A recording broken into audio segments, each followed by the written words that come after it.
अस्सलाम वालेकुम। ज़िंदगी भर काम आने वाली मुफीद टिप्स। खड़े होकर शलवार पहनना इंसान को संगदिल बनाता है।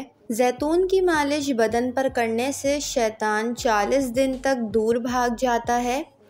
जुम्मे के दिन नाखून काटने से बीमारियों से शिफा मिलती है। खाना खाने के बाद बर्तनों को उंगलियों से साफ़ करने से रिस्क में इजाफ़ा होता है। जुम्मे के दिन सदका करने से वालिदैन कब्र के अज़ाब से महफूज रहते हैं। बावज़ू रहने से रिस्क और उम्र में इजाफ़ा होता है। सूरह फातिहा पढ़कर पेट पर दम करने से पेट का दर्द ख़त्म हो जाता है। अपना सीधा हाथ गाल के नीचे रख कर सोने से हार्ट अटैक से महफूज रहा जा सकता है। रात का खाना ना खाना जल्द बुढ़ापा लाता है। अपना चेहरा हाथ, दुपट्टे या लिबास से साफ़ करना भूलने की बीमारी पैदा करता है।